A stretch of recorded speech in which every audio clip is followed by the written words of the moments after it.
Welcome to Bitstorm, a comedy game design podcast by two guys who know nothing about comedy nor game design. I'm Ben Slinger, and with me, as always, is Trevor Scott. Hello. Yeah. How's it doing? How's it doing, Trevor? I don't know. I think I'm... You know what really grinds my gears?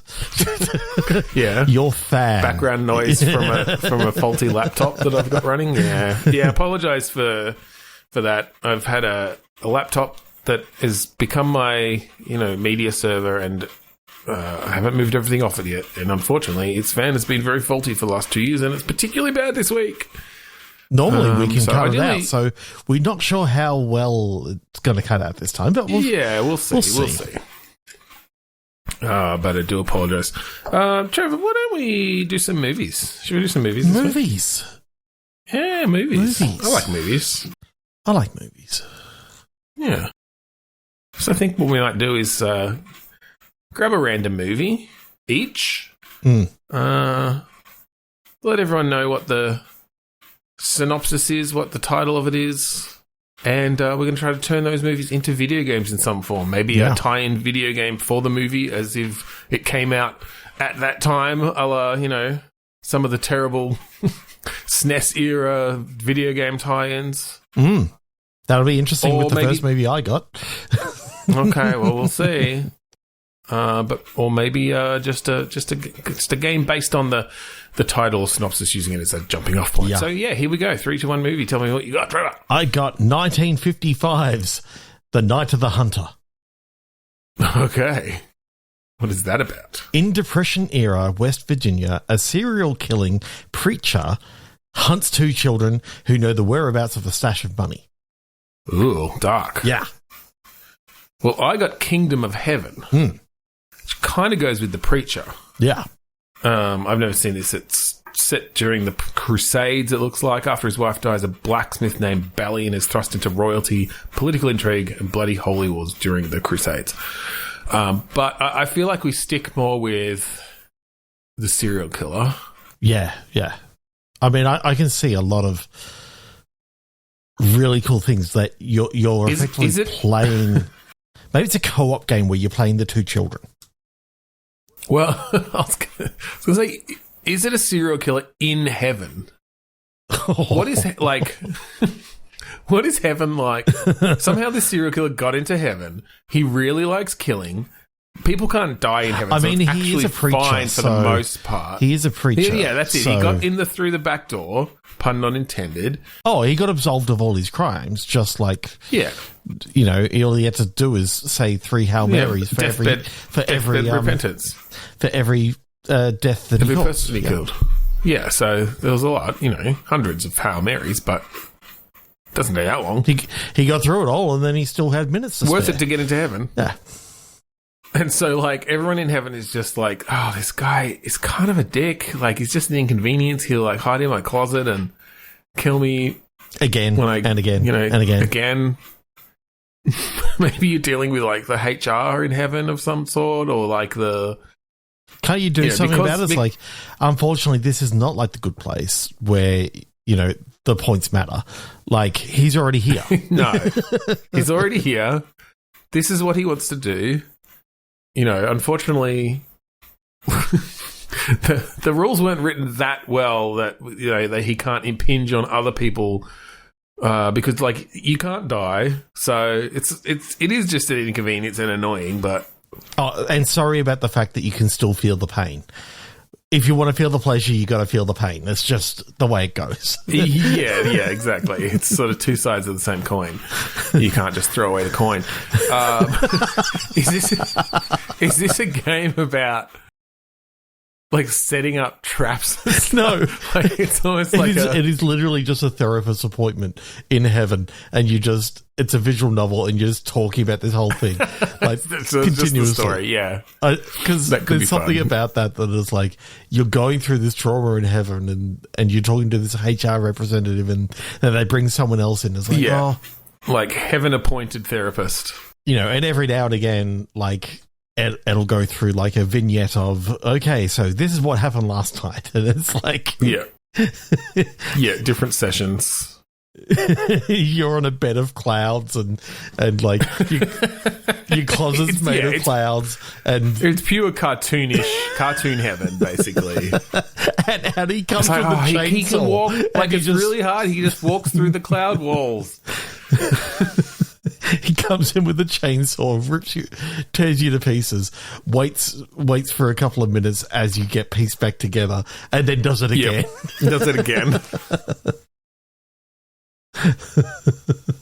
It's like, well, we could delete the memories from your head if you like.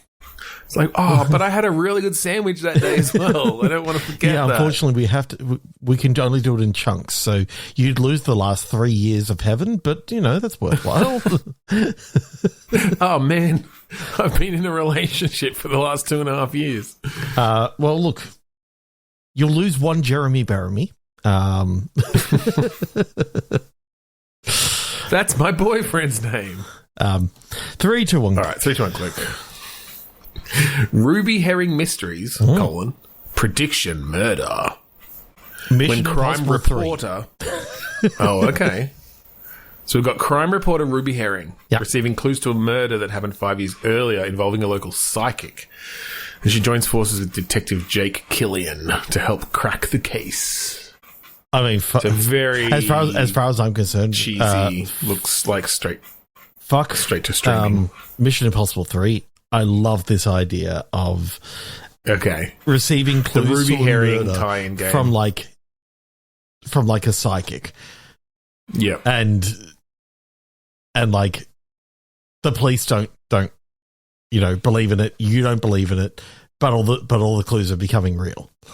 Like, yeah, I like that this psychic predicted finding these clues, or like predicted something that led you to these clues only after a certain time. Yeah, that did it make sense? All right, so I'm picturing like a John Edwards type. Well, he's more speak to the dead, but you know what I mean. Yeah, the smarmy kind of cold reading, like stage psychic. Yeah, fleecing people.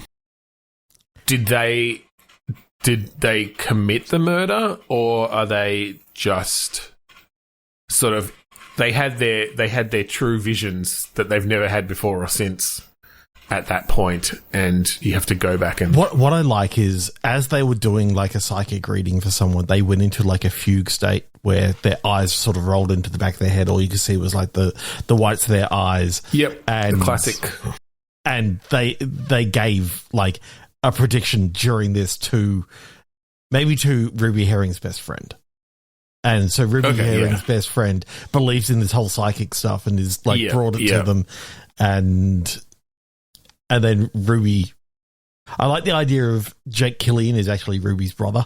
So then they're kind of working, they're working together because like Ruby really trusts her friend. Her friend's adamant that, you got to look into this for me. And then that helps the case sort of start up. Yeah. Her friend Finn, or maybe it's her wife. Oh, no, wait, that doesn't make sense. I was going to say Finn Herring, just because I like the I was just trying to make up another name for Herring. Tuna herring. Tuna. Here, this is my wife, Tuna. It's Tina, but we all call her Tina. We all call her Tuna. Tuna, yeah. Because she's a piano tuner. Right. Tuna herring. Tuna herring. Yeah, okay, so what sort of game are we thinking here? Point and click ish? Yeah, or, I'm definitely liking a point and click. Match 3, fishing game.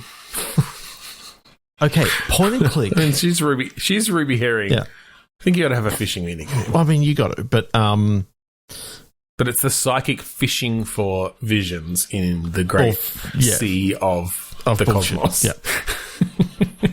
Okay, I kind of like the idea of taking this in a sort of Thimbleweed Park / Maniac Mansion / Zach McCracken sort of thing of you are playing multiple characters. Yeah. I like the idea of being able to switch Ruby, on the fly. Ruby, Jake, and Tuna. Yep. As she just goes to her piano tuning job. But it's got a massive, like, if you pay attention to that, you start seeing other clues that... you see the resonant, you start seeing the resonant psychic, residual psychic resonance in your piano strings. Well, what I kind of like is maybe at some stage, again, Tuna has someone else do like a psychic vision in front of them, and it's like it turns out that they're tuned to the frequencies themselves, and they're just hearing these people say these things. Oh, okay. That's why the other psychic had a true vision, is because she was there, and she's actually tuned into the other side, or the So she's the one who's actually experiencing it, but she experienced it through someone else saying it to her. Through a medium. Yeah. Okay. Yeah, that's cool. And then it could start with her, like, whatever the thing is that happens. Yeah. And she's like, oh shit, that psychic from 5 years ago said this was going to happen, and goes to tell Ruby, and Ruby's just like, come on. But as they start looking into it, it's like they go to whatever it points them to a crime scene, and they find, a severed hand or something. Yeah. And that's when they call in her brother Jake Killian. Yeah, because I'm seeing that Tuna was always named Herring, and Ruby changed her surname. Yes, exactly. Yes, that's what made me think of it, because if he's the brother, anyway. Yeah, yeah. There's something about that. I really like it. I've been thinking back recently to, there was a really good Ben Elton mystery book that came out quite a while ago called Past Mortem. Yes, I have read that, but I don't remember anything about it. So what happens at all? Except I think there's like a really intense sex scene. Yeah, I'm not thinking about that. That was insane. But that's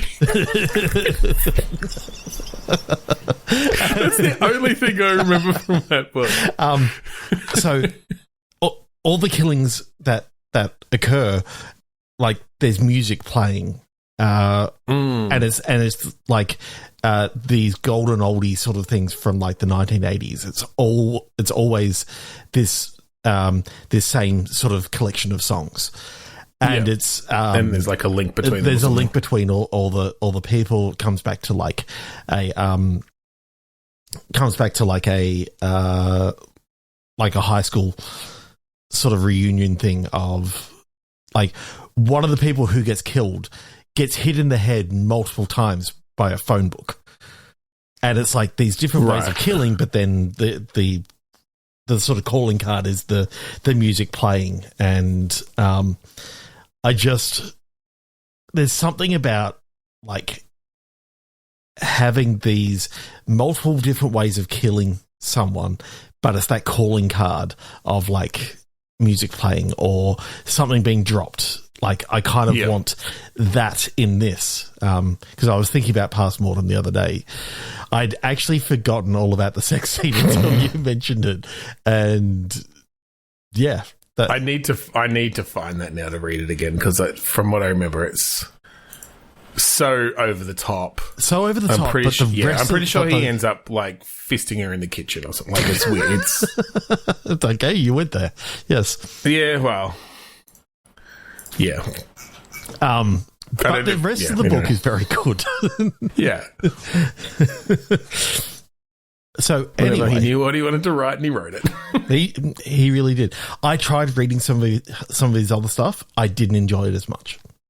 I read a lot of his stuff because Dad always used to like it, and for a while there he was putting out a new book every year, and so he said, would be hey, like, son, Dad's Christmas present. Read this book, Past Mortem. It's got this this great sex scene. I mean, I don't think it. Like, when did it come out? I must have been an adult by the time it came out. 2002, maybe. Yeah, 2004. So I was 23 already. The previous ones did not have that much sex in them. No. But like Stark and Gridlock and... Yeah, he's got some good ones. I think it must have just been the book that I was reading that I just didn't enjoy. Yeah. But anyway, I like the idea of having a calling card for this. So what sort of calling card can we actually go with here? Is music a good one to go with? Fish. I like the idea of it being like a piano sort of piece of music that ties Tuna back into the story because she's a piano technician. Yes. / tuner. Is it about a single note somehow or something like a frequency that corresponds to a note that then, you know, when it's after there's been a few after there's been, you know, or it makes it every three make a chord, and then I don't know, like I don't know enough music theory to be able to come up with something on the fly, but see that could be actually kind of cool if you could somehow put a message in, like the first eight letters of the alphabet. Yeah, or you know, Tuna can actually go, oh wow, that's, you know, that's a D4, that's a D3, that's a D1. Like, so depending on where it is, the map the letters to the notes or something, and then you can actually work it out by, you know, some sort of code then of that's kind of fun. Goes to this bit of music, and you go. It's like the last time I heard that was, you know, at this recital back in. Or maybe because the psychic's involved. Maybe it's like, maybe you're tuning into the resonance of a ghost who is trying to send it. Like it's the only way they can affect the corporeal world is to sort of resonate the air at a particular frequency. It's the most they can affect it, but and only she can pick it up. But that's how there's like some communication. I love how we started off with Ruby and Jake, and we're focused more on this other character that we created just for the laugh. That we called Tuna. Yeah. Anyway. Sometimes it happens that way. Let's click again. 3, 2, 1 movie. Yes, man. I mean, yes, man. The Shepherd. In a futuristic wasteland, a mercenary saves a woman and her son from lethal cultists. Okay. While saying yes to everything. Which is what the Jim Carrey movie Yes Man is about. Essentially. Okay. I mean, what ends up happening at the end of that film is that he got the message wrong and that he wasn't supposed to say yes to everything. Like, I don't. Yeah. The whole thing was, you know, that you had to be open, but you didn't have to just say yes to everything. Open to everything, but not just saying yes to everything. Yeah. Okay. Is that really what happens in that he goes through the whole movie doing this thing, and then the person who originally said is like, no, that's not what I meant. Yeah, pretty much. That's really funny. I mean, there's crazy shit that goes on during that film, and I kind of want to watch it again. Oh, yeah. I mean, Jim Carrey is a, you know, comic genius. Jim Carrey's a good, yeah.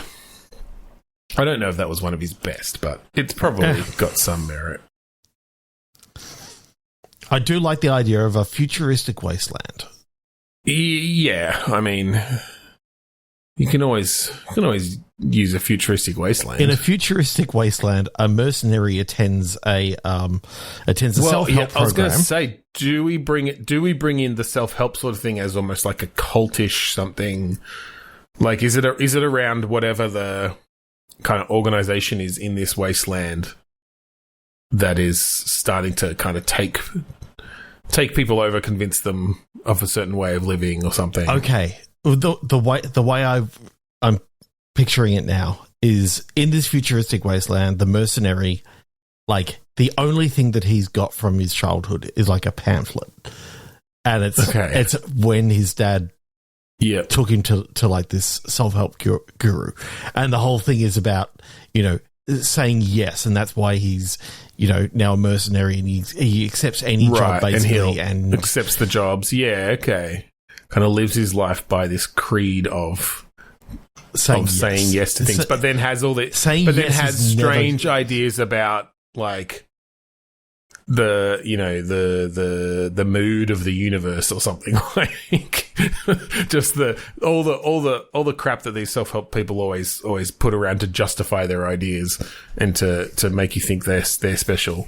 What I like is that the mercenary, like the cultist that he saves these, the woman and her son from, they also have the same pamphlet. Like they are just cut from the same cloth, essentially. Like they're saying yes to everything, but the questions that they were asked are very dark and, should we kill this person? Yes, we should. And it's like it's being twisted by right. So someone's taken advantage yeah. of them because they're following this same sort of creed. Yeah, creed, and then he comes along and sort of saves them. Okay, and along the way, I think he learns to say no. Right. I like that. Maybe throughout the game when you've got dialogue trees and stuff, the no option is always there, but grayed out. Yes. in like the Fallout sort of way of like requires heresy 999. You have to have gone against your religion and your life's mission to say no to things. I mean, do we just make the cultist leader is his dad? Okay. Yeah. And he's taking advantage of people because he's teaching people to say yes, but then asking them to do things that they otherwise wouldn't do. Yeah. To like give him all their fucking bottle caps or whatever. And I just love the idea that, this guy comes in realizes that for once he's got to actually say, no, I can make a difference, sort of thing. And yeah, that certainly works as a good climax. And having it be I'm his picturing dad, the mercenary, and his dad is actually the self-help guru that is on the on the pamphlet that he's continually looking at, because the only photo of his dad. I kind of like the dad just having taken this pre-wasteland, pre-incident, run-of-the-mill self-help thing, but used it to his advantage, in the decades following whatever caused, the nuclear war or whatever it is. I'm wondering what it actually was. And you didn't even know that your dad was still alive, right? Like, I feel like you have been wandering this, you were a kid, you're now like fucking 50 years old, sort of a bit of a grizzled old mercenary. You thought your dad was dead the whole time, but here he is, this, 75-year-old 75-year-old cult leader, essentially now, who has just taken this ideology that was really just made to sell books and fucking DVDs and turned it into a full-on kind of religion. But you follow it because you also have that pamphlet because he took you to the session, but you've sort of taken it in a much more just a personal direction and a different direction, and it's more about you being you still say yes to everything, but it comes from being open to things, and you twist it. Like, if someone asks you to do something, heinous, you'll say yes, but you'll do it within the letter of the law, but you'll find ways around actually, 100%. Going against your own morals. It's very much like, have you seen the classic horror film that was a straight to DVD pretty much of Wishmaster? No, I feel like I remember seeing the cover of it. Yeah. So in that... Was that VHS era? VHS era. Effectively, it's a evil djinn who literally is when someone says, if you want to get in here, you gotta get through me. And it's like, great. So he turns him into a pane of glass and just breaks through it. And it's just the classic. And the movie's just full of that sort of just those sorts of stupid. Okay, that's pretty funny. Oh, Tony Todd says at one stage, that all he wants to do is just be able to escape. And so he basically tries to turn the Djinn away and then says, all I want to do is just be able to escape. And you see the Djinn walk into the party and it turns and you see Tony Todd in a straitjacket underwater just trying to escape from it. And it's like, you're not getting out. That's pretty funny. I like the idea. And his name was Djinn Diesel. I just thought of that. It doesn't actually line up because he's not like a action star, but I do like that though. I love an idea of the Wishmaster being like an action kind of like killing people through wishes that don't like through twisting their words into wishes essentially. Yeah, so definitely can see him twisting the yeses of the woman and the son say, help me, and he goes, yes. They go, get out of here, and he's like, yes. Takes them, shoots them all in the head, and gets out of there, and that's the sort of, Yeah. He's willing to get out of there. He'll just kill them all first. Okay, let's go with the last one. Yeah, let's do one more. 1973's Live and Let Die. Ooh, James Bond. I've not seen this one, but James Bond must investigate a mysterious murder of a British agent in New Orleans. Soon he finds himself up against a gangster boss named Mr. Big. And is this a Roger Moore one? It's a Roger Moore one, and it's his first go at James Bond. It's got a lot of voodoo stuff in it, and is kind of problematic now. Interesting. Yeah, probably. All right, well, let's ignore that bit. So, intimacy. Yeah, I haven't seen a lot of the old James Bond, so, yeah. Intimacy, okay. 2001. Failed musician Jay abandoned his family and now earns a living as a head bartender in a trendy London pub. Every Wednesday afternoon, a woman comes to his house for graphic, almost wordless sex. One day, Jay follows her and learns about her. This eventually disrupts their relationship. She's a secret agent. And that's... Sorry, she's not actually in the film. You're saying that this is in our version. In our version, she is a secret agent, Jamie Bond. Yeah. Because why not? And so Jay, the bartender, you're playing as Jay, and you're sort of led into this world of, Jamie intrigue Bond. And violence and espionage. Yeah. So you're basically you're the companion, Bond girl. Yeah, the companion to this Bond. But it started because you're fuck buddies, essentially. Yeah. And you've grown too attached to her. Yeah. Okay. I love the idea. I like the idea of being the companion in a spy thriller. Yeah. Because you're the word of reason. You've maybe got your own set of skills. You can bartend. So you can... There's definitely bartending. You can wipe the fuck out of a glass. Like, you can clean that glass so well. Like... Oh, yeah. You could... But you're right. You're listener. the voice of reason. Like you're you a good said, listener. That's it. You're a good listener. You become sort of the... You can flip that tea towel over your shoulder so well. Like, they believe you're a bartender. I mean, it makes me feel like, in this case, it's got to be Ted Danson. Like, there's something about Ted Danson. Current day Ted Danson? Or Cheers era Ted Danson? Do we get Ted Danson to do the voice, but it's depicted in game as Cheers era? Yeah. Yeah, okay. Yeah. Young stud bartender. Yeah. Ted Danson. For sure.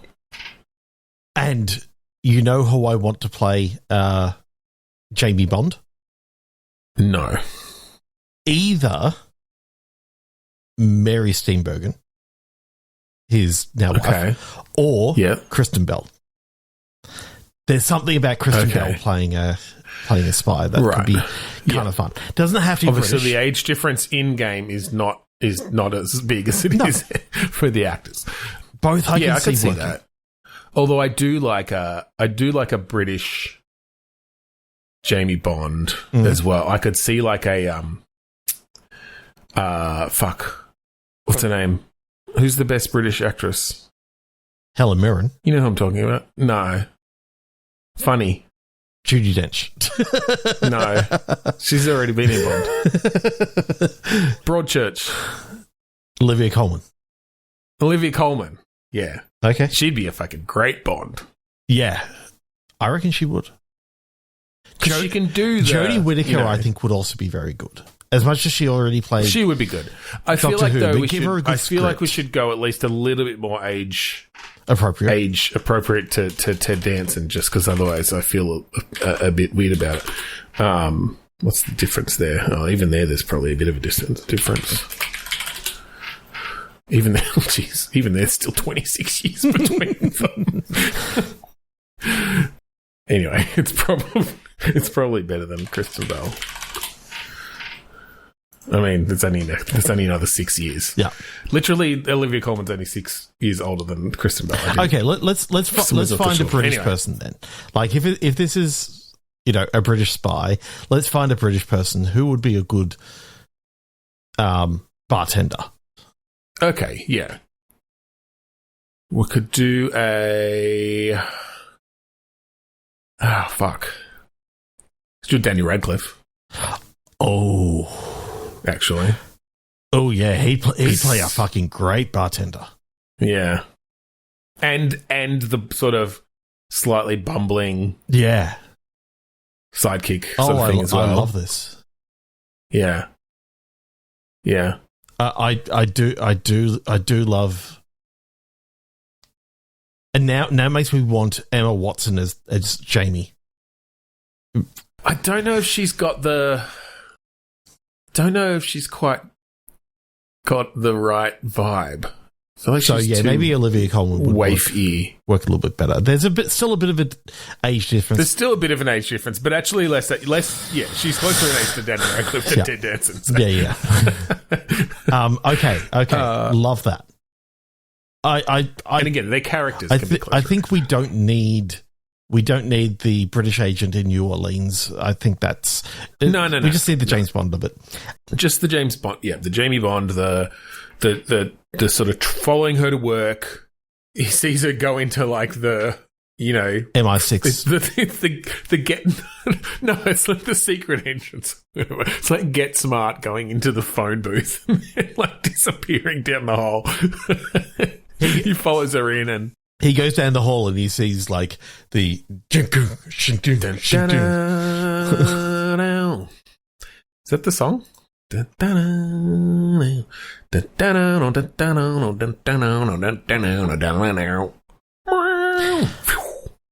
Yeah, okay. I love that a lot. Yeah. Okay. So like a bit more of an irreverent spy organization than James Bond is obviously they have the gadgets and stuff, but they're a bit serious about it all. This is a bit more get smartish, with some of the aspects. So why was Jamie Bond in like getting close to? I mean, I think it just started as like she's a spy. She has to keep her identity secret all the time. She needs an outlet sometimes, and she found this guy. Like she was in the bar one night, drinking away her. Was she actually tracking him? Because it's got to tie back to his music career. Okay. And so that's the reason, but she's fallen in love with this guy. Trying to get as much information out of him, but, because he's such a good listener, she's also giving away a lot of, Okay, so she went there on a mission to get info from him. Yeah. Liked the guy enough sort of to keep going back off the job, or maybe he's still as part of the job, but slept like went home with him, sort of started this relationship, casual relationship. It was meant to be no strings attached sex sort of thing. He's obviously getting attached to her. She's getting attached to him, but isn't admitting it because she's like, I can't be in a relationship. No. I'm a fucking spy. To herself, she's saying that. But then he gets so sort of frustrated that she won't open up, that he follows her, discovers it, and then is thrust into her life and whatever mission she's on. as he's like, she's like, well, you've seen this now. I can't let you out of my sight because like, yeah, like I have to finish this case now. Like this criminal has a fucking series of nuclear whatever weapons that he's put under every train in London. I don't know. But then as you're going through, like, you see someone and you have a flashback to you, and it's like your music producer or something, and they're like getting you to record something. You have like a little thing, and then you cut back and it's that guy again, and it's like, what the hell is Davey doing here? Like, he was my music producer on this, you know, the one album that we ever did. Yep. And, you know, she's like, that's who we're tracking. And like, he's like working for some huge, like, oh, okay. And it's some music related thing again, where like they've developed a mind control device that is transmitted through particular frequencies, and they're trying to get the song on the radio to like take over everyone's minds. I like the idea as well that the bartending comes into it, where like you're so good at flipping bottles and stuff, like you'll know when the weight of a thing is off or something. It's like, this isn't vodka, you know, it's got the wrong viscosity or something. And there's something that comes into it like that, where they're trying to like poison someone or something.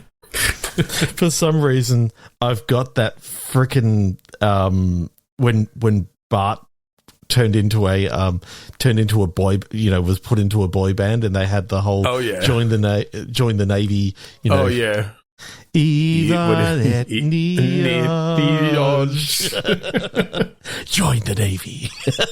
It's just something. It's freaking subliminal. Like, it's horrible subliminal stuff, and it's like, that's it's just so backwards. I don't know. There's something here. I don't think we've got everything here, but it's definitely a good start. Yeah, that's all right. That's a fun thing. Anyway, that's the thing. That's the end of our episode, though. Yeah. So if you want to find our previous episodes online, go to bitstormcast.com, check them out there, or anywhere else that you get podcasts online or elsewhere. Yeah, and if you like the music that we play at the start and end of each episode, that song is called Mount Defiance, off of the album Containment Failure by the band Kuradust. I forgot the name of the fucking song for a second. It just slipped my mind. You can find that at kuradust.bandcamp.com for free. That's right. So thank you again for joining us this week on Bitstorm. I'm Ben Slinger. I'm Trevor Scott. And I'm a tuna fish.